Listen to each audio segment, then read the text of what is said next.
Good morning, everyone, and welcome. Thank you for joining us, whether here in the congregation or out there in Zoom. We want to welcome you. I am Karen Sparrow, your worship associate today, and I am here with Reverend Lucy, pianist Irina, our choral director Anthony, technical staff Colleen and Ivan, and our guest Bill Becker. And as a special treat, Roger is on vacation, but he's here with us in the Zoom world and will be in the coffee chat after the service. Our theme today is the fungus among us. And Reverend Lucy is preaching. We are a caring congregation, and whether you choose to spend time with us in person or on Zoom, we welcome you and hope that you will fill out a welcome card, and you can find them out on the table or on our website for our Zoom visitors at uuss.org/newcomer. After church today, UUSS newcomers orientation begins in the welcome hall. So after your little coffee break, if you're new and want to go on the tour and find out all about us, join Reverend Lucy. That's right. Join Reverend Lucy at the welcome table. Now, before the services, we offer spiritual practices, and we'd like to invite you to come and try a new one. Next Sunday, and every third Sunday of the month, Guigon Tai Chi is taught by our usher today, John McMillan, in the Foz room beginning at 9:30. On the fourth, it's on the patio. On the fourth Sunday of the month, our class Exploring Unitarian Universalism, Reverend Lucy is speaking about faith, and that's on the 27th.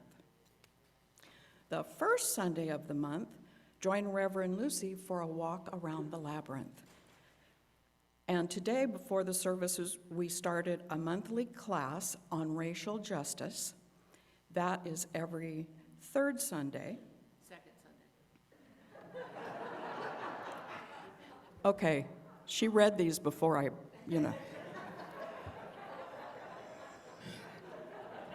It was late last night, I'm just saying. So every once in a while, we have this class.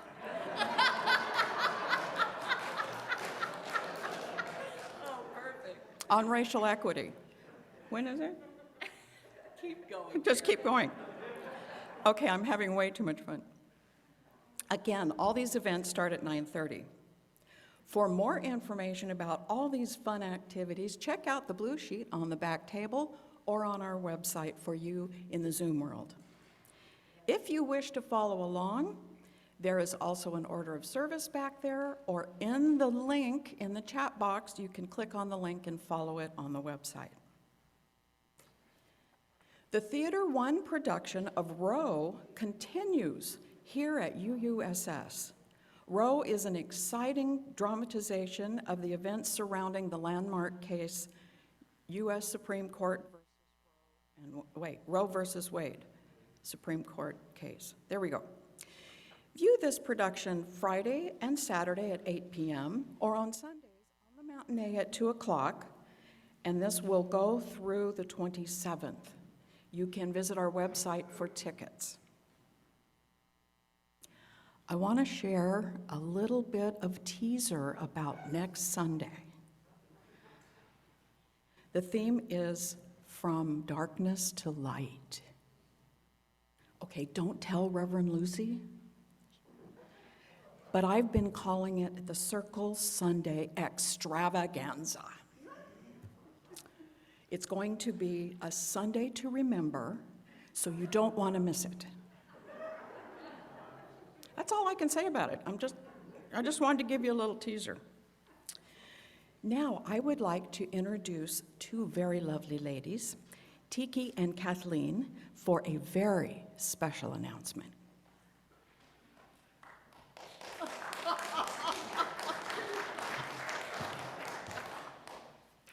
That's a hard act to follow. Yeah. Good morning, everyone. Here in the sanctuary in Zoom land. Guess what? In 2 weeks, our stewardship campaign starts. Yay! Woo-hoo! Today, we're here to introduce you to this year's theme and logo, Meeting the Moment, Tending to Community. Ta-da! Thank you, Jim Eastman.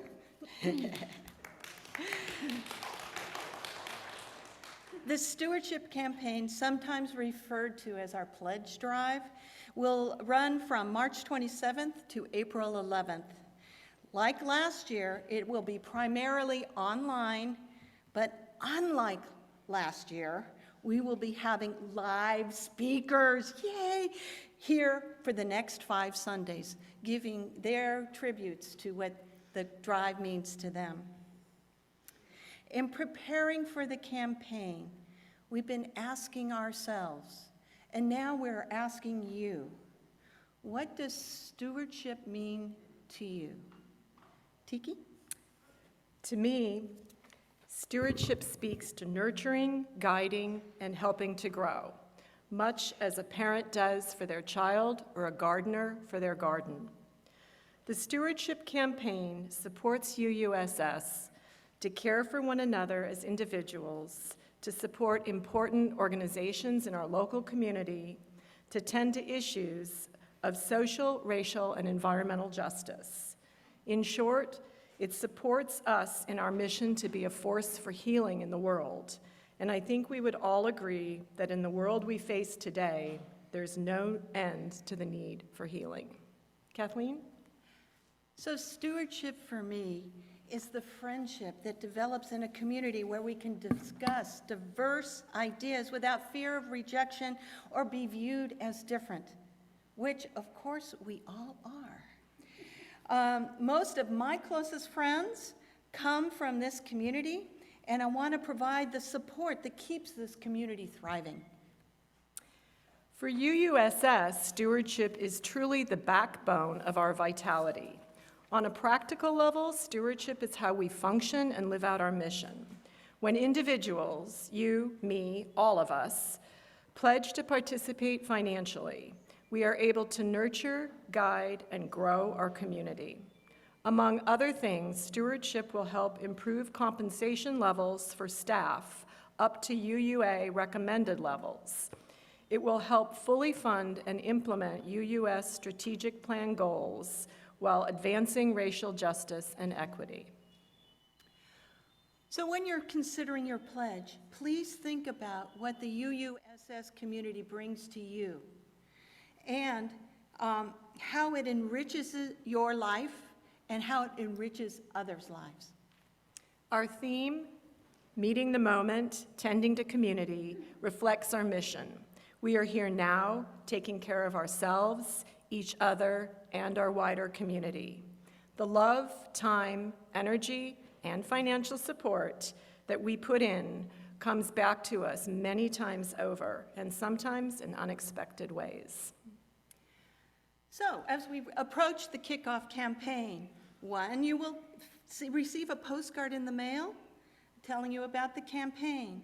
You will receive some emails with inspiring videos from UUSS community members and messages from our beloved ministers. So, we hope that this year's stewardship campaign inspires you to pledge generously and help sustain us all. Thank you for the time. Thank you.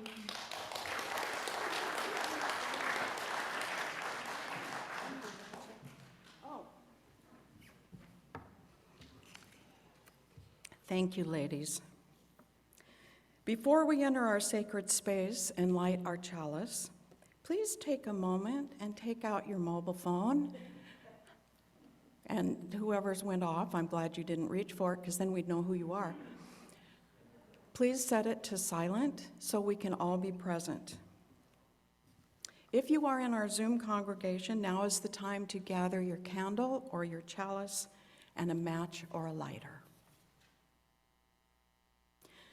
Let us take a big, deep breath and let it out as we center ourselves into the here and the now. The chalice lighting words this morning are written by Leslie Paul Cosban, called Flame of Fire.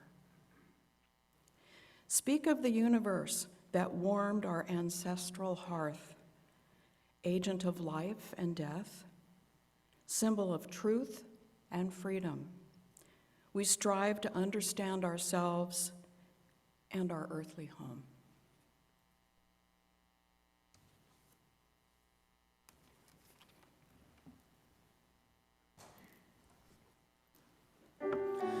This morning, let us look with joy to the promise of nature as we sing All Creatures of the Earth and Sky, 203. Please rise. Creatures of the earth and sky, come, kindred, lift your voices high. Alleluia, alleluia. Bright burning sun with golden beam, soft shining moon with silver gleam. Alleluia, alleluia, alleluia, alleluia, alleluia. Cool flowing water, pure and clear, make music for all life to hear. Alleluia, alleluia.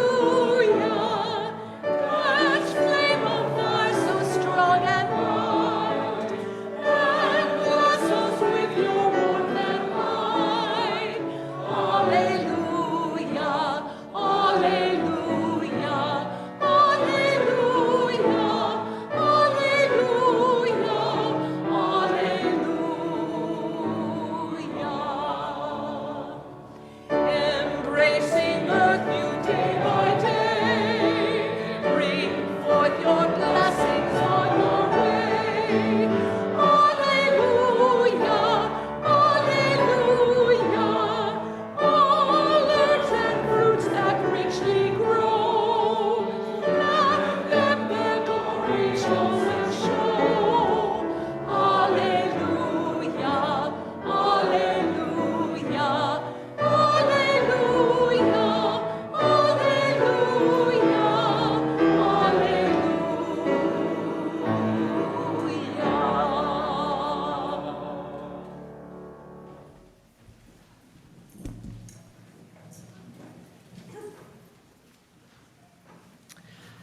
Good morning. What a lively crowd of people who know how to spring forward on their clocks. Glad you were able to figure that out. Each time we come together as a community, we bring our joys and our sorrows, our triumphs and our despair. I have a couple of pieces of sad news to share with you this morning. Longtime UUSS member Keith Siege-Miller died before the dawn of his 92nd birthday on March 10th. We send our condolences to his family, and there will be a service today at 1 o'clock for those of you who knew Keith and want to pay tribute to him at the Sierra View Mortuary on Fair Oaks Boulevard in Carmichael. Many of us remember Keith. We hold his beloved spirit in our hearts. I also want to share with you the sad news that our member Fred Schlepfer was recently diagnosed with late-stage cancer and is in the last days of his life. Know that he is surrounded by family and with love, and that he is well cared for. His family has said that they have all that they need at this time, and they just want to be with him in the last days of his life. But they welcome cards and emails of love and support.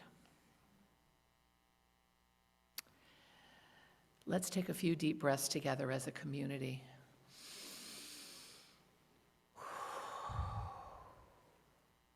Let's let the next breath out with a sigh. And one more with a sigh.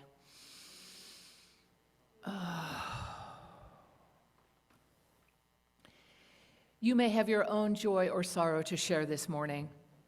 So now is the time in the service when we share with each other. For those of you on Zoom, if you have something you'd like to share with your community, you can post it in the chat box down at the bottom of your screen. For those of you here in the sanctuary, please feel free to share among yourselves while we all enjoy a gift of music from Irina.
Thank you, everyone.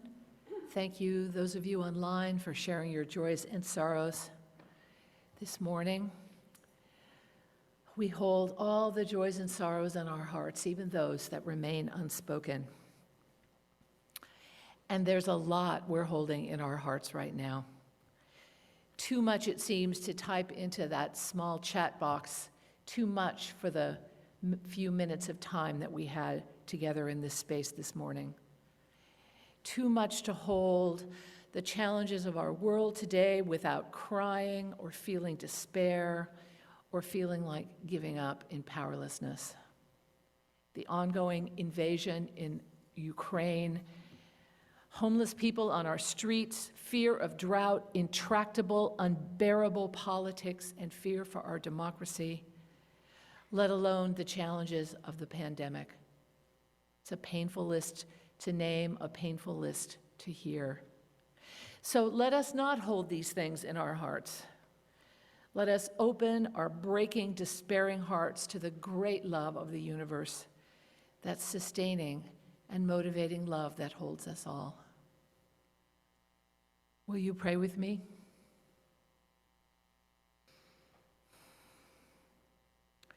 Spirit of love, great mother of all existence, hold us in our despair, in our fear and our discouragement. Help us to see that we are indeed connected to a great love, a love of all that is good, all that is strong, all that is life-giving.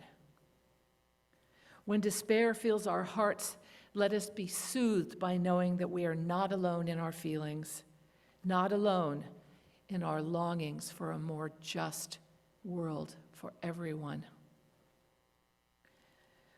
Holy Spirit, give us perseverance to stay the course through these difficult times. Help us to see the possibilities that are present, the divine sparks that call us from our powerlessness into action and commitment. Help us to see the beauty and the love in this hurting world.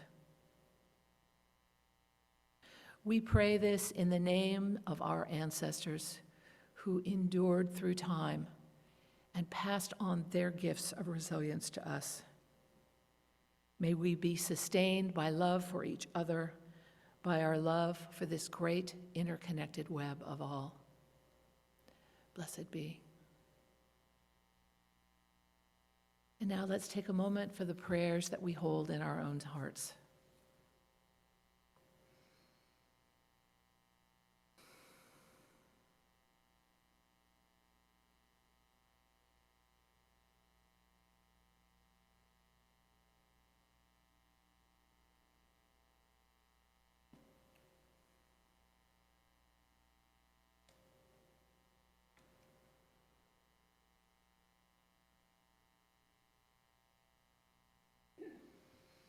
Amen.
My reading is from the book Entangled Life: How Fungi Make Our World, Change Our Minds, and Shape Our Futures by Merlin Sheldrake.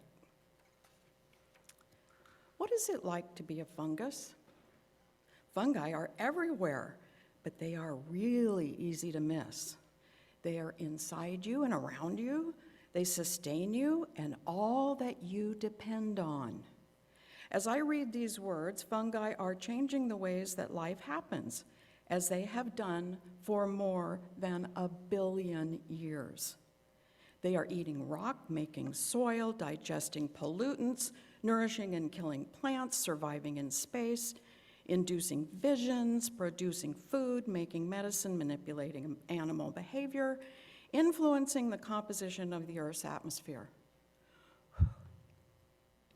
Fungi provide a key to understanding the planet on which we live and the way that we think, feel, and behave. Yet, they live their lives largely hidden from view, and over 90% of their species remain undocumented. The more we learn about fungi, the less makes sense without them. Fungi makes up just one of life's kingdoms, as broad and busy a category as animals or plants. Microscopic yeast are fungi, as are the sprawling networks of honey fungi, which are among the largest organisms of the world. Many of the most dramatic events on Earth have been and continue to be the result of fungal activity. Plants only made it out of the water around 500 million years ago because their collaboration with fungi, which served as their root system for more than tens of millions of years, so the plants could grow on their own.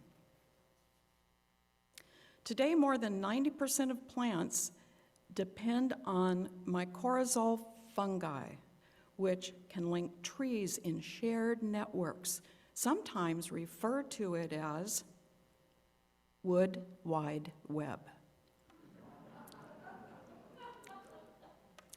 This ancient association gave rise to all recognizable life on land, the future of which depends on the continued ability of plants and fungi to form healthy relationships.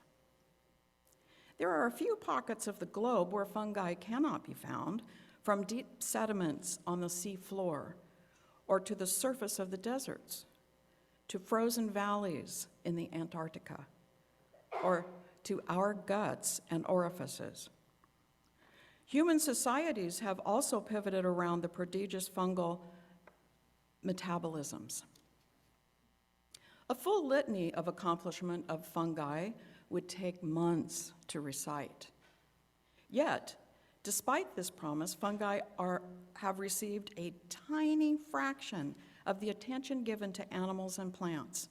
We are only just beginning to understand the intricacies and sophistication of fungal lives.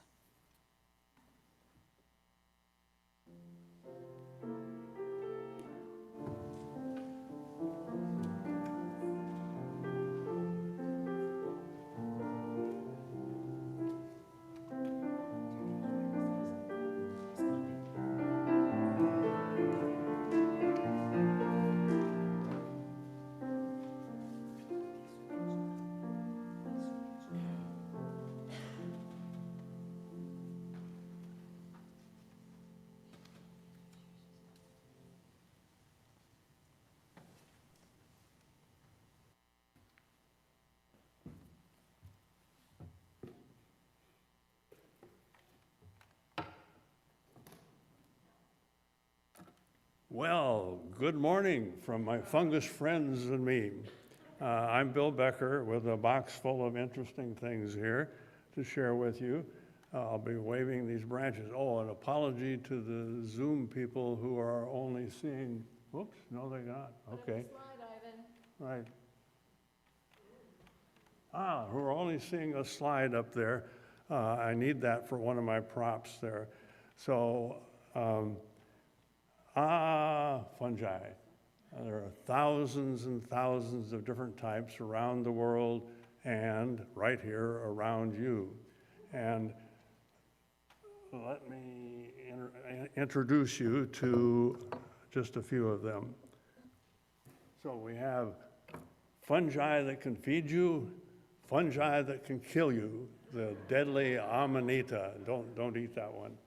And on the screen, called the frost lichen, and a real live one on the rock. So you don't have to keep looking at a virtual one. There is a live one right there. It's the gray-green splotch that I'm sure you can't see from the back there, but is here to welcome us into the world of fungi. And on the branch that I have been waving at you, we have green shield lichen, which is sort of the gray-green one, and then where you can't see it at all, some little gold crusty things called gold speck. So, and this is from tree branches just like the ones that we have on the campus. So again, these are around you right now. And then around you in the air, spores of thousands of different species of fungi. Go ahead, breathe them in. Yep, they're all in there, and they're very friendly. Theoretically, they don't make you sick because we've been breathing them in and out for all of our lives. Somewhere in the mix of mold spores in the air would be penicillium, which creates the antibiotic penicillin and has saved many lives, maybe your own. And somewhere in that lungful of air that you're breathing in are the spores of some fungi that I think Lucy will be talking about, called mycorrhizae. And these link plants together, very important in terms of the whole story of fungi. And with all of these fungi comes a story and lessons to be learned for us. I chose as my story the lichen group as the frost one up here. And what we need to do to understand it is to go inside of it and do a microscopic trip. And in there, instead of one creature that you see here on the screen, there are actually three for most of the lichens. There's a filamentous fungus, and the filaments grow around a green algae or blue-green algae, and then some yeast cells. The fungus works together with all of the other parts, and they don't just sit there and by themselves. They're totally working together. The fungus breaks down minerals in the rocks and also absorbs water. The algae are capable of taking nitrogen out of the air and fixing it so that it can be used for life. And the algae also photosynthesize to make sugars. The yeast also takes some of those sugars and makes proteins and fats. So what you have there on the screen is a group of three working together beautifully to support themselves, feed themselves, and they do this without harming another individual or the environment. And so isn't that a beautiful way to live? You know, I'm just thinking about that. We should all be that way, the lessons to be learned. And so anyway, I like this so much about the lichens that I've put in a formal request to be reincarnated as a lichen. Better way to go. So the story continues with a time machine trip back about 400 million years. So here's where you join in with your imaginations. So the Earth has cooled off, and there's a rocky crust, barren rocks. There's an ocean. There are oceans all around, some freshwater ponds, and life is just beginning to develop in the water, but no life out on land at all, inhospitable environment. And then come the saviors. Out of the water splash up some very ancient ancestor types of the lichens and land on the rocks. And the fungus immediately starts releasing minerals and absorbing water. The algae start photosynthesizing, making food, the yeast kick in, and they all then create soil. The minerals have been released, and then as they die off, they contribute their organic part, and that's what soil is, minerals and organic material together. So what? Well, that is then a little pocket of soil beginning to grow where a green plant can come up and grow, and where the green plants go, the animals follow. And you are very unlikely to have existed as you are today without these ancestral lichens. And so next time you go by a lichen out there, say thank you. And then as you recognize the lichen and walk on down the trail, then realize that what you have seen and are seeing is a beautiful example of the interdependent web of existence, all existence. Thank you for listening.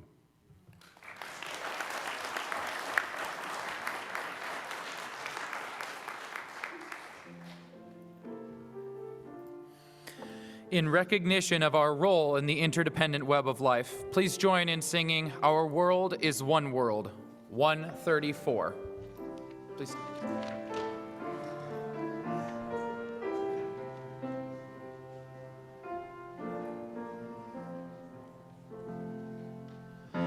Our world is one world. What touches one affects us all. The seas that wash us round about, the clouds that cover us, the rains that fall. Our world is one world. The thoughts we think affect us all. The way we build our attitudes with love or hate we make, a bridge or wall. Our world is one world. Its ways of wealth affect us all. The way we spend, the way we share, who are the rich or poor, who stand or fall. Our world is one world, just like a ship that bears us all, where fear and greed make many holes, but where our hearts can hear a different call.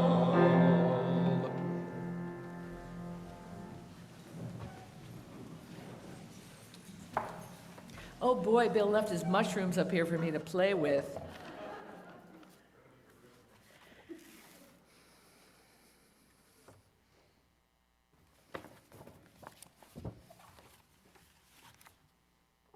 You can put the slide up, Ivan.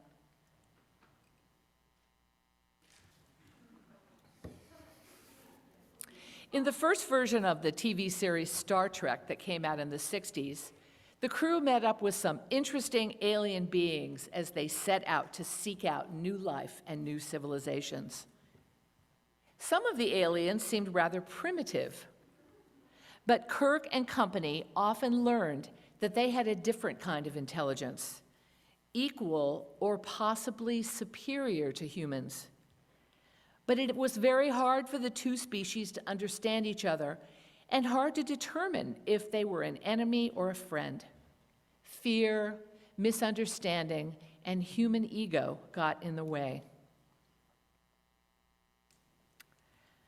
Kirk's relationship with that alien is not unlike the relationship between humans and fungus. Fear, misunderstanding, and human ego get in the way. We don't know what to make of the fungi. What are they? It was only until 1969 when scientists decided that they were neither plant nor animal and deserved their own kingdom. But we have only scratched the surface of our understanding of these creatures. Now, I'm going to be the first to admit that the PR on fungus has not been great. They're rather innocuous. They hang out in stinky, rotting places, and many of them have slime on them. We can't really see them, and when they do show themselves and are amazing and beautiful, we don't know whether they're going to feed us, make us high, or kill us. Fungi have intelligence. They respond to their environments, solve problems, negotiate with other beings for mutual benefit. They seek out food and defend themselves in extremely creative ways.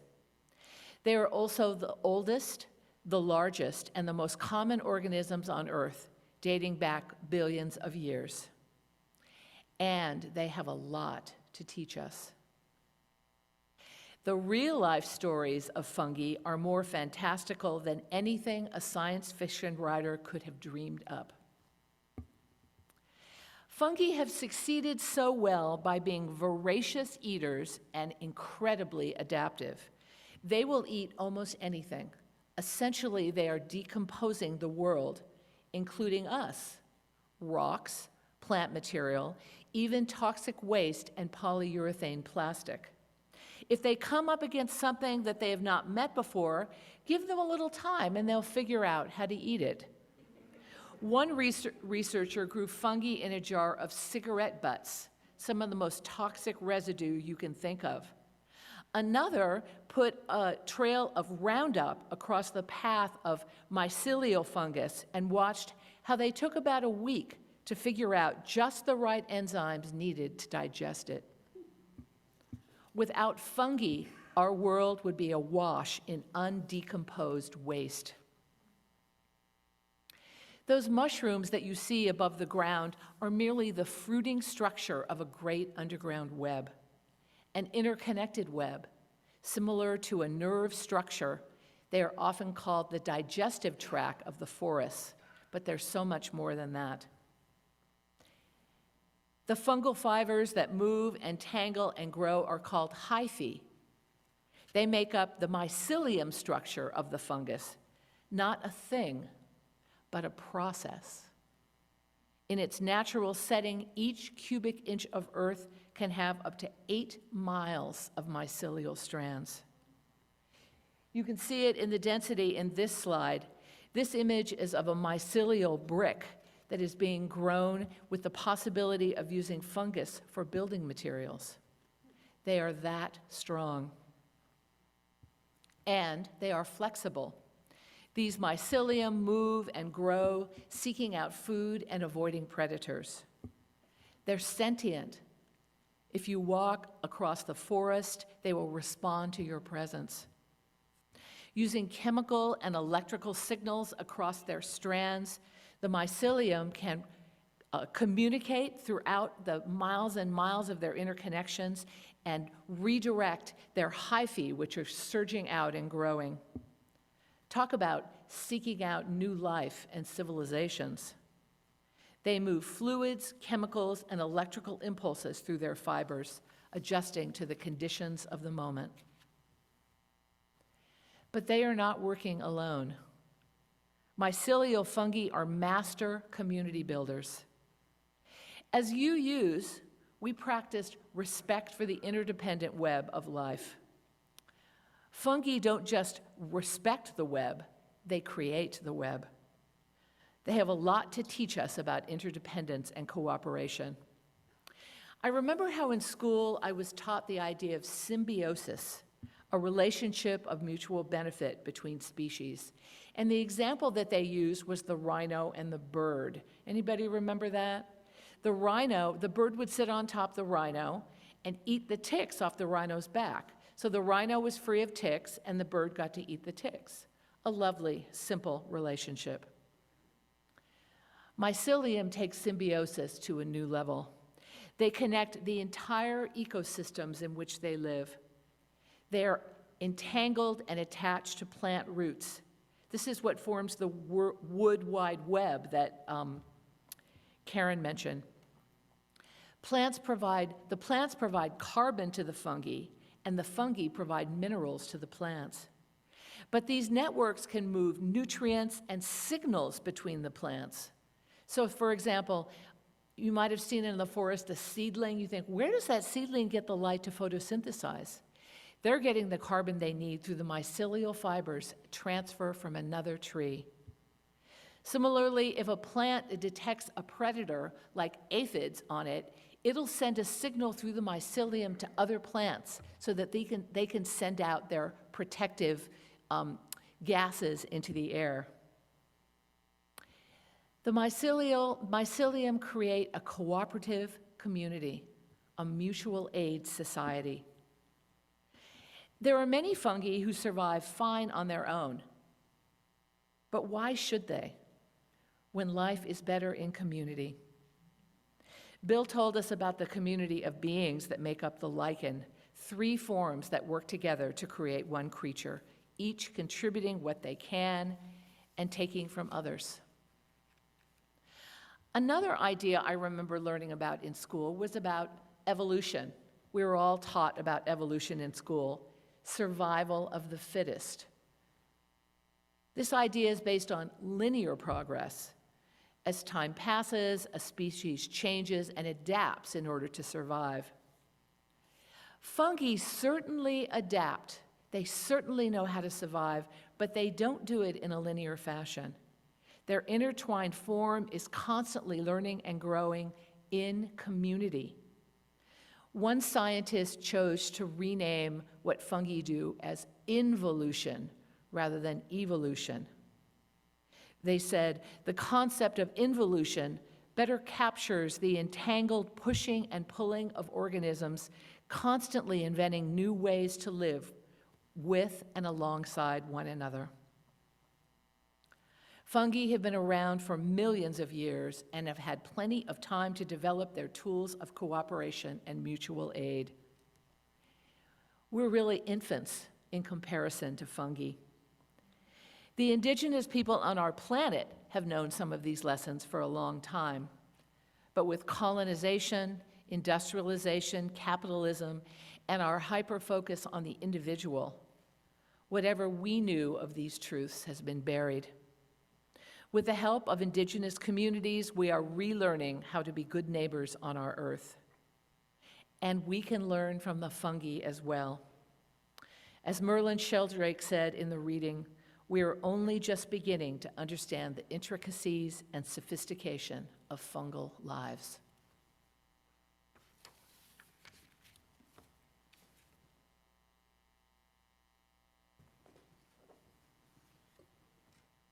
It matches.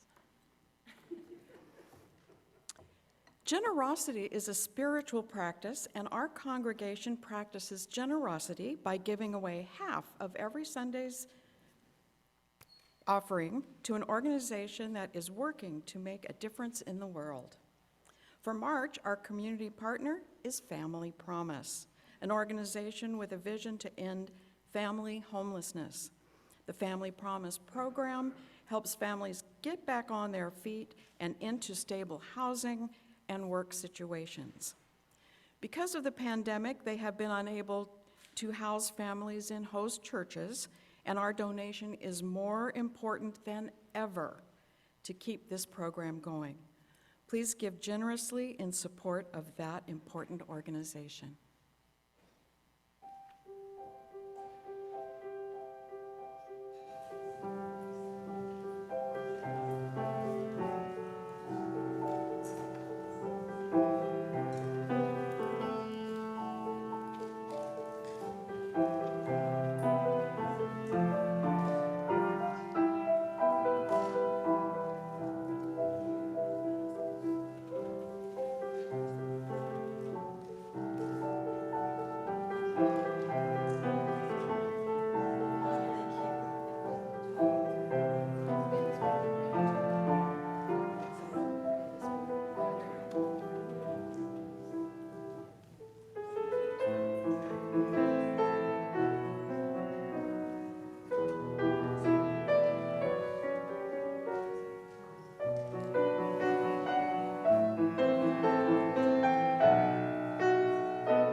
Now, as the donation comes forward, let us repeat our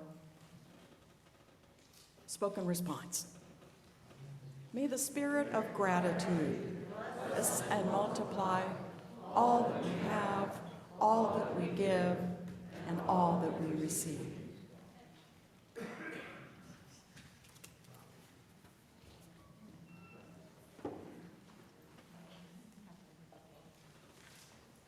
I wanted to take a moment to thank Bill for his presentation. I'm a huge fan of Fungus, but he is a major fan of Fungus, so appreciate very much your sharing and all the wonderful toys that you brought. More than 50 years have passed since that original Star Trek series where Kirk encountered that giant fungus. I'm not going to show it to you again, don't worry. And the humans in the Star Trek world have moved light years forward as well. The newest show, Star Trek Discovery, now has a science officer who's a mycologist, a person who studies fungus. This character uses fungus to solve problems, including resolving a problem with a system called the spore propulsion. Pretty cool. The character in the show is named Paul Stamets, and he's named after a real-life person who is a famous radical mycologist. Pretty cool title, isn't it? Radical mycologist. They believe that fungi will save humans and will save the world. You don't have to look very far to find the amazing ways that fungi have been used to save the world. As Karen read in that reading from Merlin Sheldrake, he said a full litany of accomplishments of fungi would take a month to describe. But some of the most exciting areas where they've shown prowess include an antiviral solution to save the bees. Mycelium mats and forms are in development to be used to replace packaging, endlessly generatable. Building materials. We're using fungi now to decompose oil slicks and toxic waste, cleaning up our mess. But you don't have to get radical to understand how fungi are engaged in our everyday lives. As one fungus fan put it, they can heal you, feed you, get you high, kill you, and then recycle your body when you're gone. Without fungi, we wouldn't have bread and wine. Yeast, a form of fungi that makes bread rise and grapes ferment. As Bill shared, penicillin and other antibiotics are derived from fungus. There are many other healing uses of fungus. We're going to see just a couple of examples. Some can boost our immune system. This is the turkey tail mushroom, and it can boost our immune system and help fight cancer. Some fungi can suppress our immune systems. This is Trichoderma polysporum, a green mold from which we get cyclosporin, the immune suppressant that organ donor recipients receive. Some fungi can alter our brains. This is the lion's bane mushroom. It helps heal neural pathways and has the potential to retard dementia. The list goes on and on. So this brings me now to psychedelic mushrooms. Psilocybin, LSD, peyote, fungal chemicals that have a profound effect on our brains. The chemicals in these fungi mimic serotonin, a common brain chemical. They mimic it so well that they can attach onto the serotonin receptors in our brains. But what do they do when they get there? Recent developments in brain imaging have allowed researchers to understand what is going on in the brains of people on psychedelic mushrooms. They were very surprised to learn that there is less brain activity rather than more. There's a part of our brain that kind of serves as a gateway for all the information that comes into us. It manages how information flows among all the parts of the brain, kind of like an orchestra conductor manages the orchestra. It's called the default mode network. Psychedelic mushrooms shut this system down. The brain scans show almost no activity in this region when someone has ingested psychedelic mushrooms. So the mushrooms themselves don't generate all those amazing psychedelic images and transcendent experiences that people have while high. They stop the gatekeeper, which regulates the flow of information and which decides what and how we experience things. They release the brain's activity, and the creativity can flow. Now, we know that fungi love interconnection, but they seem to want us to love interconnection too. One of the main effects of magic mushroom is for the user to feel as if they are one with the universe, that all is interconnected. People often experience a profound loss of ego, similar to what meditation, advanced meditators experience when they move towards enlightenment. The ego is dissolved. And that experience of oneness can change someone's life. Clinical research on psychedelics have had some amazing outcomes. Terminal cancer patients have been released from their anxiety about death. Alcoholics and drug addicts have been able to stop their addictions. Post-traumatic stress sufferers have found relief. It's truly a miracle. And these effects last, sometimes for months and sometimes for years, depending upon the individual. What's going on here? Why have these fungi evolved to be able to modify our brains? Creatures evolve in ways that assure their survival. But how does having the capacity to transform human psyches ensure their survival? Psychedelic mushrooms have been around for millions of years, long before humans ever showed up. Could this really be just a simple random event, that these mushrooms have this particular chemical that gives humans a transcendent experience? Could this be a part of the interconnected web of how we are a part of nature and nature is a part of us? We are just beginning to learn all the ways that LSD and psilocybin can help us to learn and grow, to expand beyond our limits. There was a lot of promising research in the mid-20th century, but fear caused us to shut down this research and make the substances illegal. Of course, we could have always listened to the indigenous cultures from around the world. They have been using these mushrooms for healing and spiritual enlightenment for centuries. They recognized their power, and instead of fearing it, they respected it and learned from it. It is not too late for us as a society to try to understand what fungi have been teaching us, even though our ignorance and our arrogance can be quite profound. Like Captain Kirk facing the alien being, we wonder, who are these creatures and what do they want from us? Is it possible for us to work together? Can we set aside our egos and our sense that humans are in charge of everything, and to be open to the lessons that they can teach us? Perhaps the fungi have been waiting thousands of years for us to be mature enough to appreciate what they have to offer. Radical mycologist Paul Stamets thinks so. Perhaps they were waiting for us to be ready to learn from them, to learn from their systems, their adaptability, their living into the interdependent web, creating the interdependent web. They were waiting and involving and preparing for us to be ready to open our minds to possibilities beyond our imagining. We are only just beginning to understand. It may take years, But fungus may yet teach humans how to save our planet and how to save ourselves in the process. May it be so.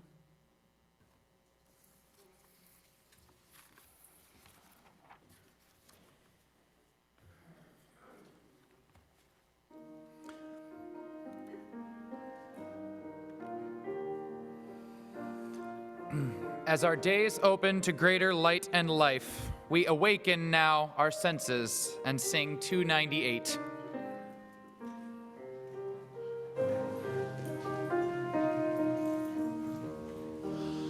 Wake now my senses and hear the earth call. Feel the deep power and being in all.